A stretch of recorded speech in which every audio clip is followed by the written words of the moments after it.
kali yang terakhir sebelum ini kita telah pun membaca muqaddimah dia, tapi sebenarnya tidak habis lagi. Tapi saya kira kita terus pergi ke bab yang pertama, kerana di dalam pendahuluan itu dia telah menulis sebab ditulis kitab Al-Adhkar ni adalah tujuannya untuk bagi para ahli zikir, orang-orang yang ingin mencari zikir-zikir, doa-doa yang bersumberkan daripada hadis-hadis Nabi, kemudian tidak berminat untuk membaca kitab-kitab hadis yang terlalu panjang. Maka beliau, ini Imam An-Nawawi, Muhyiddin Syaraf An-Nawawi, menyusun kitab Al-Adhkar ini bagi memudahkan para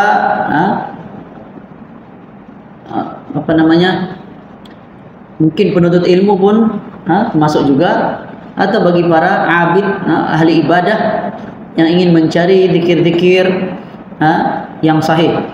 Beliau beritahu bahwa kerana tidak ada orang yang tidak berminat mengetahui sanad-sanadnya, maka dia pun meringkaskan. Okey. Cuma setelah dia ringkaskan, memang kata dia ketengahkan dari sudut perkara yang penting tentang ilmu hadis, yaitu dari segi darjat dia, kedudukan. Maksudnya hadis itu sahih kan, ataupun hadis itu sahih ke tidak, ataupun selain sahih, dhaif lah, dhaif, hasan, ataupun mungkin mungkar. Beliau menyatakan di dalam kitab ini sebagai pengenalan lah bagi orang-orang awam yang mungkin belum terbiasa. Ada yang ingat bila sebut hadis saja artinya semua boleh pakai. Tidak. Sebenarnya hadis ada yang sahih, ada juga yang tidak sahih. Ada yang sahih tapi kadang penerangan atau penjelasan syarahnya tidak benar. Ada juga kadang yang mungkin penjelasannya benar tapi bersumberkan hadis yang tidak sahih.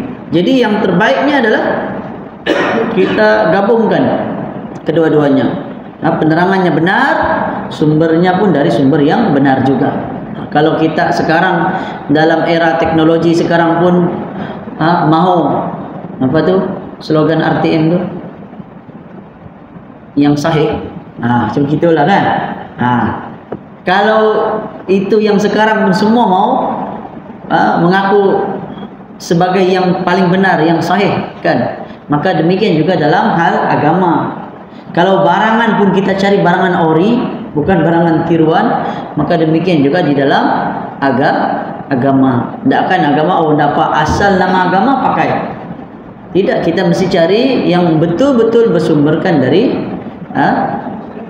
agama Islam, dari Rasulullah sallallahu alaihi wasallam. Okey. Jadi saya tidak lanjutkan lagi kerana banyaklah di sambungannya lagi. Kita masuk saja terus kepada bab yang pertama berkenaan ikhlas. Okey, berniat baik dalam semua amal yang kelihatan maupun yang tersembunyi, yang tampak, yang zahir maupun yang tersembunyi. Beliau mengawali dengan firman Allah, A'udzubillahi minasyaitonirrajim. Wa ma umiru illa liya'budullaha mukhlishina lahud-din hunafa. Surah Al-Bayyinah ayat 5. Padahal mereka tidak diperintahkan kecuali menyembah Allah dengan memurnikan ketaatan,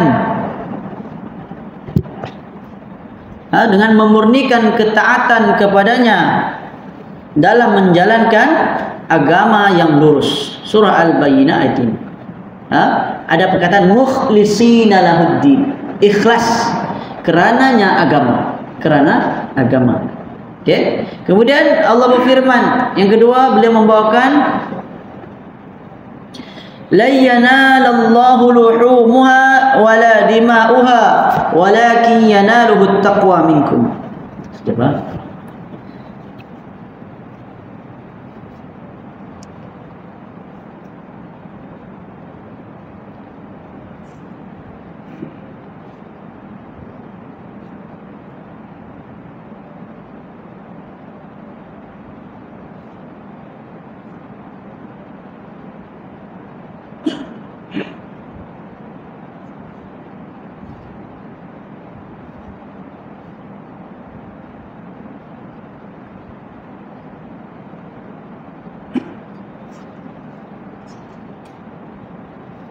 Okey.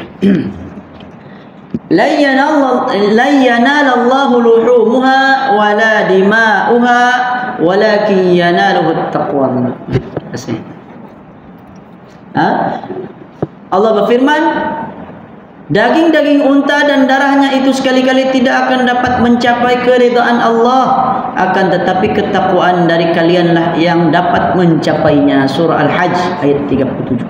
Okay? Bukanlah Allah kata tidak, bukan yang sampai itu luhumuha, daging-dagingnya yang sampai, wala dima'uha, bukannya darah-darahnya, akan tetapi yang sampai itu adalah takwa. Okay? Ibnu Abbas radhiyallahu anhuma telah mengatakan bahwa makna ayat tersebut ialah tetapi niatlah yang mencapainya, yang dapat mencapai. Okay? Niat kita melakukan korban. Okay? Bagaimana kita dapat mencapai pahala dari hasil sembelihan kita? Adakah dari kerana dagingnya atau kerana darahnya yang ditumpahkan? Tidak, tapi kerana niat kita. Itulah yang mencapai pahala, ataupun kerana niat kita yang benar kerana Allah Subhanahu wa taala, maka akan diberikan ganjaran pahala. Al-Imam Al-Hafiz Abul Baqa yang nama aslinya Khalid ibnu Yusuf ibnu Sa'ad ibnu Hasan ibnu Al-Mufarrij Ibnu Bakkar Al-Maqdisi An-Nablisi, juga dikenali sebagai Ad-Dimashqi, mengatakan bahwa Abu Yaman telah menceritakan kepadanya dari Muhammad ibnu Abdul Baqi Al-Ansari, dari Abu Muhammad Al-Hasan ibnu Ali Al-Jauhari, dari Abu Husain Muhammad ibnu Al-Mudzaffar Al-Hafidh, dari Abu Bakar Muhammad ibnu Sulaiman Al-Wasiti, dari Abu Nuaim Ubaid ibnu Hisham Al-Halabi, dari Ibnu Mubarak, dari Yahya ibnu Sa'id Al-Ansari, dari Muhammad ibnu Ibrahim At-Taimi, dari Al-Qamah ibnu Waqqas Al-Laythi, dari Umar ibnu Al-Khattab radhiyallahu anhu. Panjang. Itu namanya sanad. Tapi dia bawa yang satu ni jelah. Hadis yang pertama dibawakan sanad yang penuh. Okay? Sanad dari Imam Nawawi sendirilah. Adapun hadis-hadis yang lain beliau tidak bawakan. Cuma yang ini dibawakan kerana hadis ni sebenarnya hadis yang sangat masyhur. Apa dia hadis dia? Innamal a'malu binniyat wa innamal likulli imri'in ma nawa. Faman kanat hijratuhu ila Allah wa rasulih fa hijratuhu ila Allah wa rasulih, wa man kanat hijratuhu lidunya yusibuha aw imra'atin yankihuha fa hijratuhu ila ma hajara ilaih. Rawahul Bukhari wa Muslim. Hadis riwayat Bukhari dan Muslim. Panjanglah. Yang poin pentingnya apa? Yang di awalnya. Innamal a'malu binniyat. Sesungguhnya setiap amalan bergantung pada niat. Mesti ada niat. Okay? Tidak cukup itu saja. Wa innama likulli imri'in ma nawa. Dan sesungguhnya setiap seseorang akan mendapatkan balasan berdasarkan apa yang diniatkannya. Wa innama likulli imri'in. Setiap orang, imri'in itu seseorang lah, individu. Setiap orang manawa, apa yang dia niat, maka dia dapat. Maksudnya kalau niatnya baik, dapatlah pahala. Niatnya buruk, maka tidak dapat pahala. Sebaliknya mungkin mendapatkan dosa. Okay? Hadis ini hadis asas agama. Okay? Kata Imam Nawawi, hadis ini berkedudukan sahih dan telah disepakati kesahihannya, dan telah disepakati pula kedudukannya yang besar lagi agung, dan ia merupakan salah satu hadis yang menjadi poros putaran ajaran Islam. Maksudnya semua asas-asas Islam itu ataupun semua cabang-cabang penjelasan tentang agama ni, tentang Islam ni, sama ada ilmu akidah, ilmu ataupun dalam hal akidah ataupun ibadah, fiqh, begitu juga akhlak, semuanya mesti ada kaitan, tidak akan dapat lari dari niat yang ikhlas. Hadis ni. Okay? Bahkan hadis ini sebenarnya yang meriwayatkan sahabat seorang saja, yaitu Sayyidina Umar. Kedudukannya sebenarnya hadis ini adalah hadis yang gharib. Gharib ni hadis yang bukan mutawatir. Seorang je sahabat, tetapi hadis ini sahih. So, Sayyidina Umar adalah seorang yang adil, lagi terpercaya, bahkan seorang sahabat, maka tidak diragui lagi hadis ini.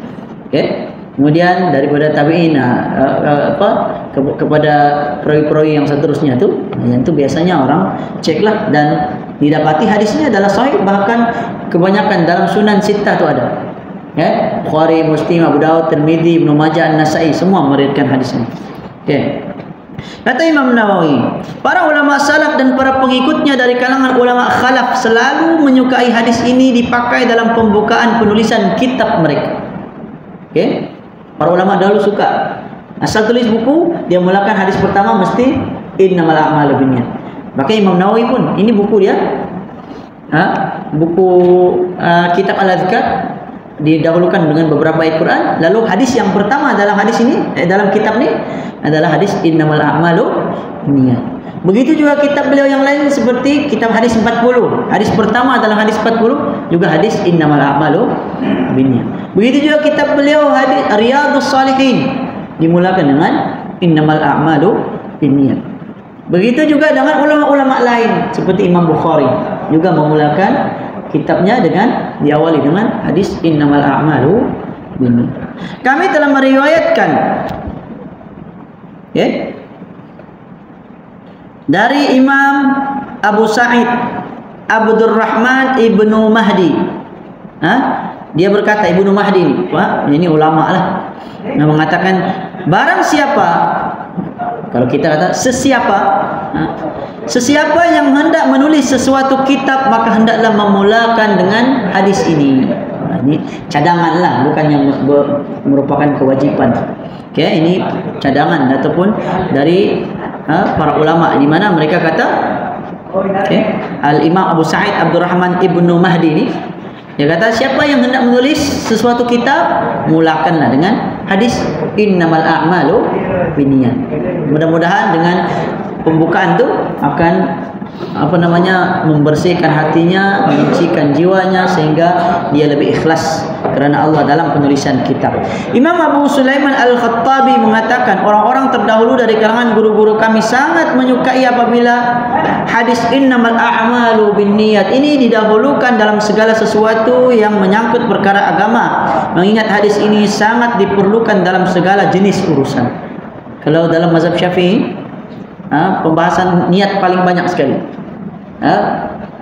Imam Ibn Rajab Al-Hambali dalam kitab Jami' Ulumul Hikam, dia kata ulama dalam mazhab Syafi'i membahaskan tentang niat saja lebih daripada 70 cabang pembahasan, terlalu banyak.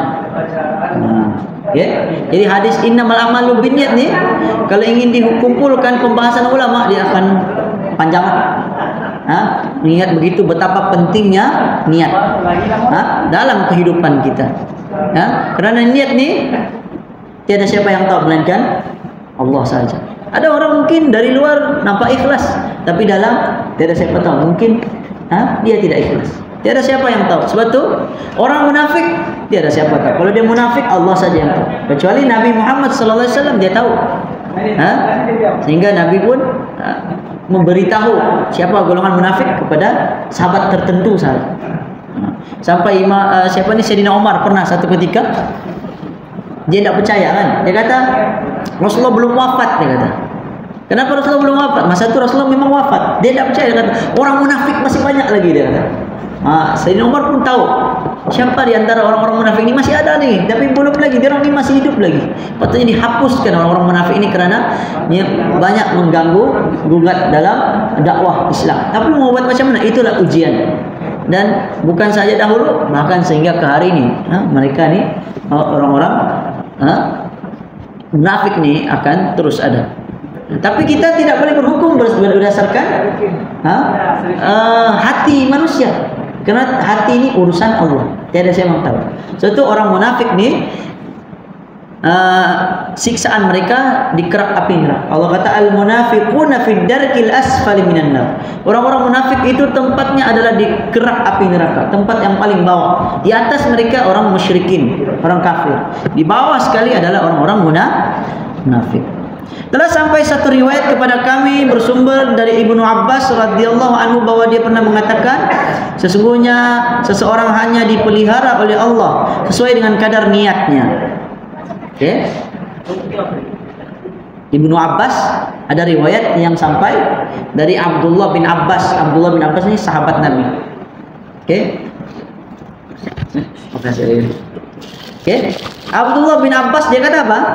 Sesungguhnya hanya dipelihara oleh Allah. Sesungguhnya seseorang dipelihara, dijaga. Kalau kita mau dijaga, maka apa kata dia? Sesuai dengan kadar niat, mengikut niat kita. Niat kita tulus, ikhlas, baik, insya Allah Allah akan pelihara kita. Apa kata Allah dalam hadis yang Allah Ibnu Abbas juga disampaikan oleh Nabi. Masa satu ketika Nabi sedang menaiki unta bersama Abdullah bin Abbas, masih kecil lagi. Oke. Jadi Ibnu Abbas ini diajar oleh Nabi sallallahu alaihi wasallam. Apa kata Nabi? Ya gulam, dia kata, wahai, nah kecil lagi ya masa itu Ibnu Abbas. Jadi diajarkan, dia kata, ihfazillah yahfazuka. Jagalah Allah, niscaya Allah akan jaga kamu. Ihfazillah tajidhu tujahak.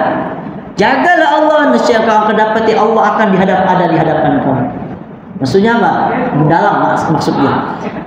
Dia kata kalau kita jaga Allah, maksudnya pelihara agama Allah, menjaga maksudnya perintah Allah, larangan Allah kita jaga. Lepas tu kita jaga agama ni dengan cara kita menyampaikannya supaya agama ni tetap terus tersebar.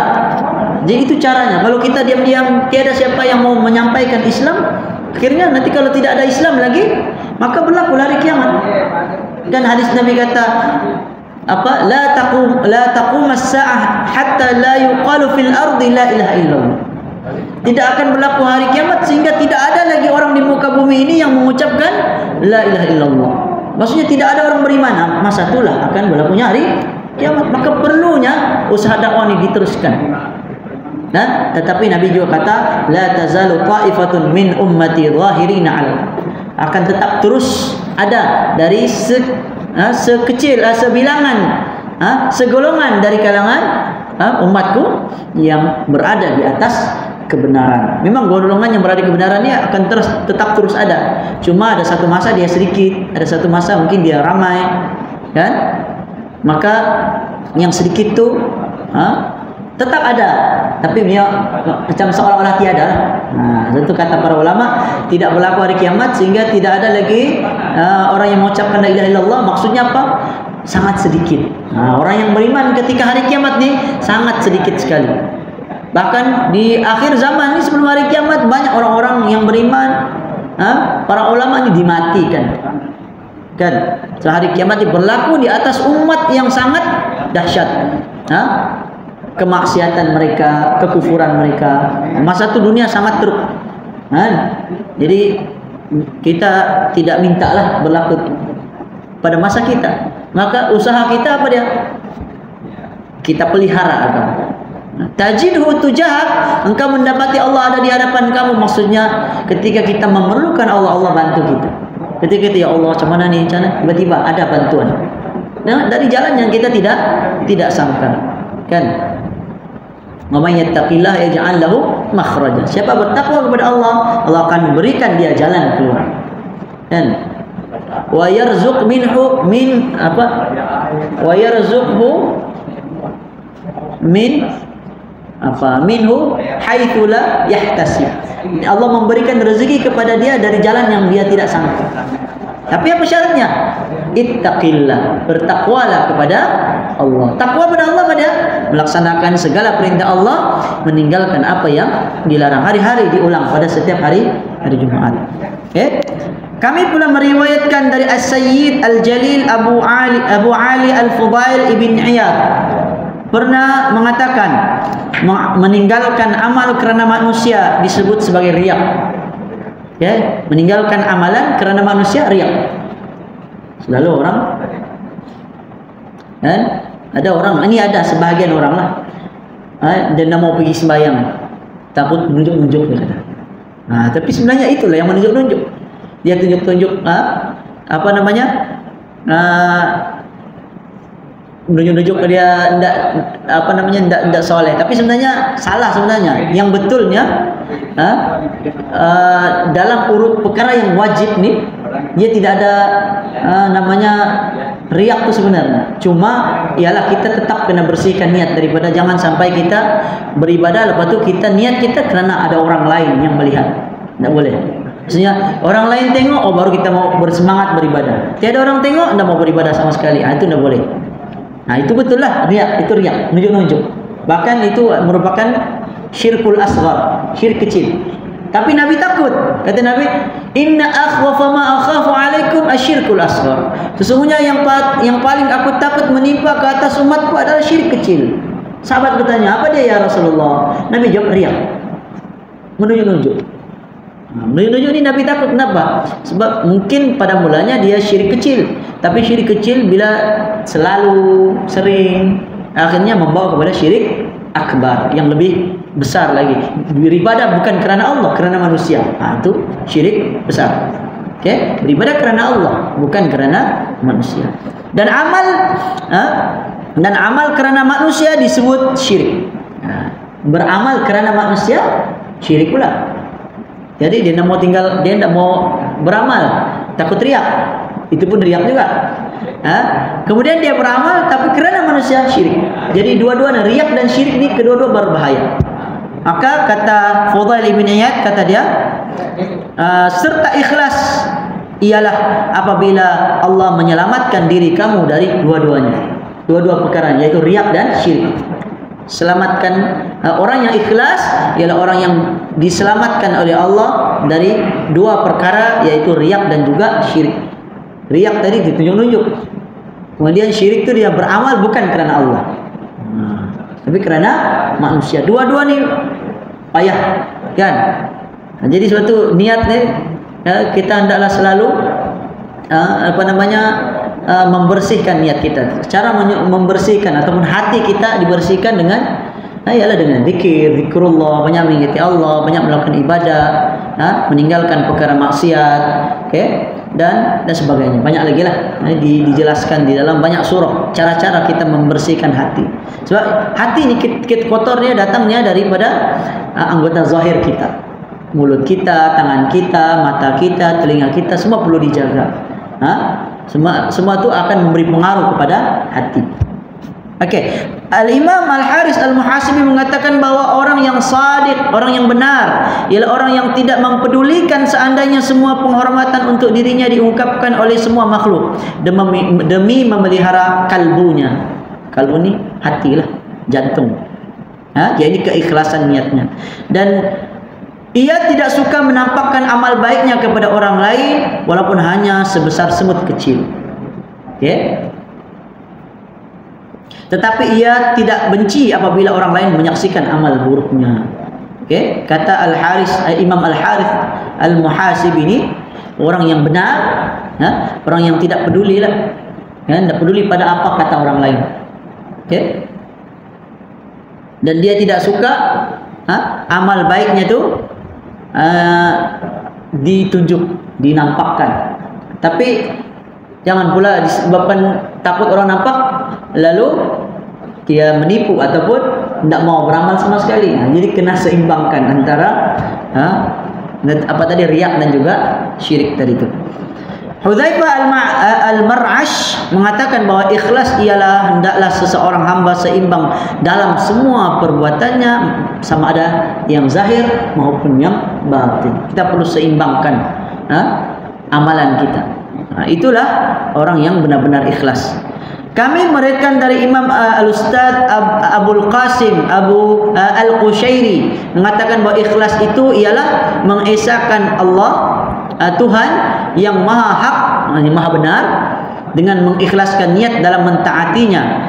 Ketaatan seseorang hendaklah dimaksudkan untuk mendekatkan diri kepada Allah, bukan kerana hal yang lain seperti mencari muka di mata makhluk. Maksudnya mencari muka ni, maksudnya dia menunjuk-nunjuk lah kan, dia mencari supaya orang lihat, suka mempamerkan. Dia mencari muka, mencari macam mana mau sebut mencari pujian orang lain agar dipuji-puji manusia ataupun dengan maksud lainnya.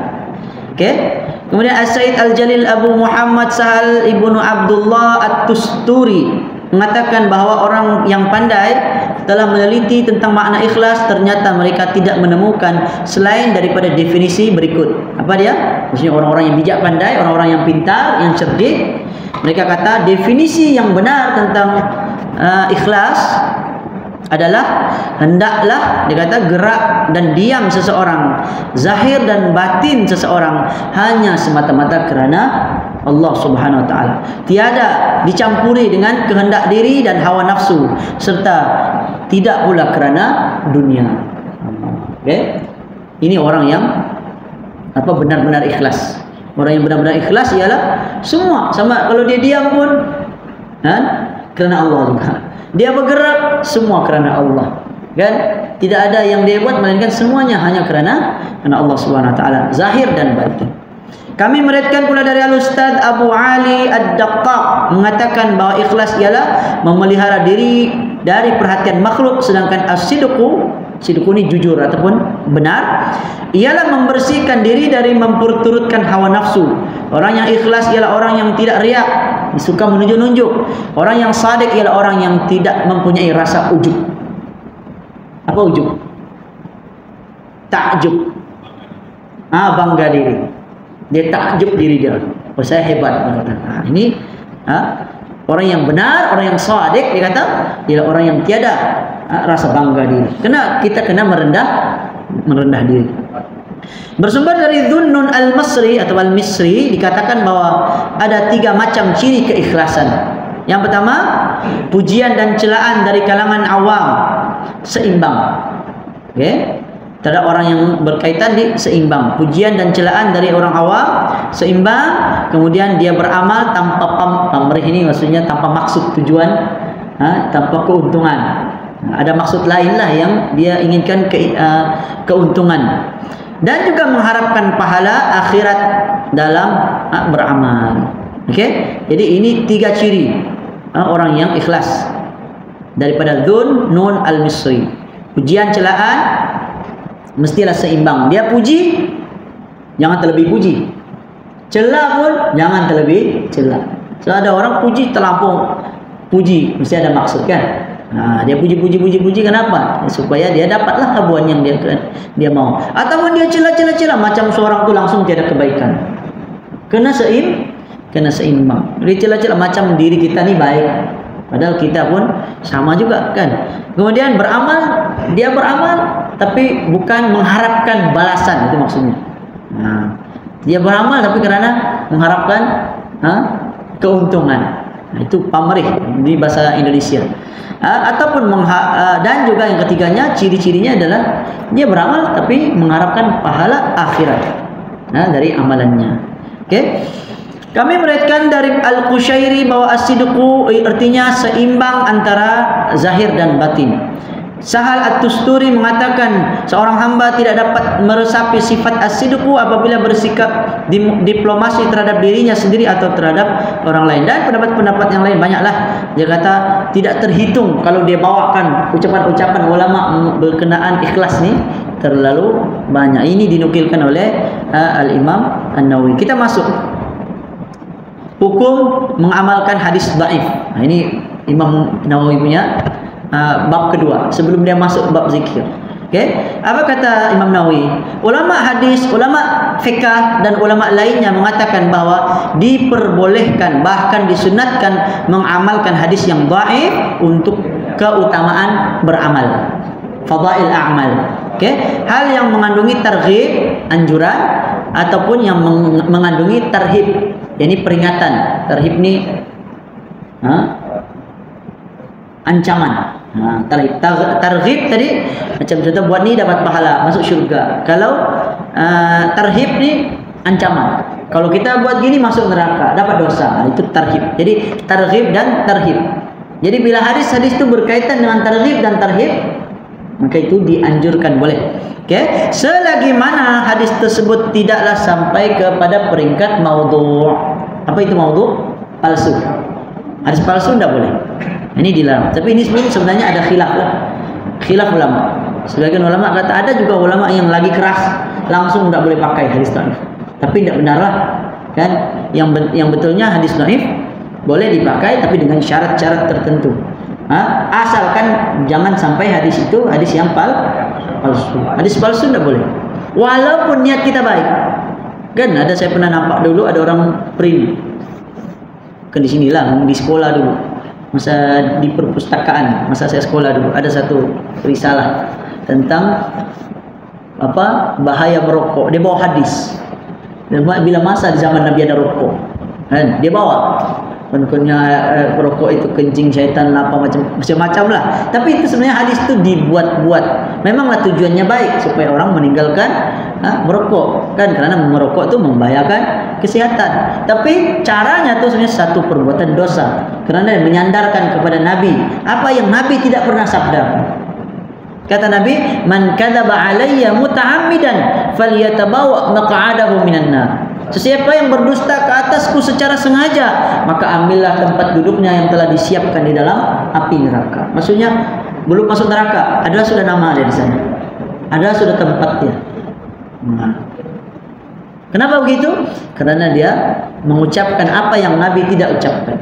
Jadi jangan, tidak boleh, hati-hati dalam agama ni. Kalau kita tidak pasti cakap, tidak pasti. Macam ni lah media sosial, kan, tidak pasti jangan sebar, kan. Ini kita dapat syok nih, terus sebar, tapi belum pasti lagi. Atau ini berita hangat nih, sebar, akhirnya sudah merata, anda dapat diselamatkan lagi. Paksalah, gunakan puasalah. Bila di media beritahu ini tidak betul, barulah. Itu pun kalau orang tengok. Kalau orang yang dah tengok, orang yang tidak nampak, tidak sampai berita, dia ingat benda itu betul selama-lamanya, sampai dia meninggal dia masih ingat perkara itu betul. Itulah bahayanya. Masalah hukum seperti halal, haram, jual beli, nikah dan talak serta lain-lainnya, maka tidak boleh diamalkan melainkan dengan hadis yang sahih ataupun hasan. Ini kata Imam Nawawi. Pandangan Imam Nawawi berkenaan hukum mesti sahih ataupun sekurang-kurangnya hasan. Hadis ini dia ada 3 peringkat. Yang pertama sahih. Ini darjat yang paling tinggi lah, maksudnya hadis itu benar, diterima. Hadis yang boleh digunakan untuk berhujah. Yang kedua hadis hasan, bawah sedikit dari sahih. Biasanya hasan ni mungkin dia ada perawi dia kurang dhabit. Dhabit ni kuat ingatan. Dia kurang sedikit. Ataupun hadis itu dhaif, ada perawi yang memang tidak kuat ingatan dia, hadis itu lemah, tapi ada penguat lain, sehingga hadis itu yang daripada asalnya dhaif jadi pada hasan. Itu hadis hasan. Hadis hasan ni asalnya hadis dhaif, tapi ada penguat sehingga dia menjadi hasan. Itu maksudnya. Dia dhaif tapi hadis itu diterima. Diterima apa? Makbul. Dalam bahasa Arab dipanggil hadis yang makbul, hadis yang diterima. Makbul ada 2, hadis sahih dan hadis hasan. Adapun yang ketiga paling bawah, hadis dhaif. Hadis dhaif ni kalau bahasa Melayu lemahlah, hadis yang lemah. Okey, bila hadis lemah ni, lemah pun ada banyak peringkat dia. Ada yang lemah lemah yang sedikit lah. Maksudnya tidak terlalu lemah. Lemah ni disebabkan perawi-perawi dia kurang kuat ingatan dia, begitu dan seterusnya lah, ada dalam ilmu mustalahul hadis.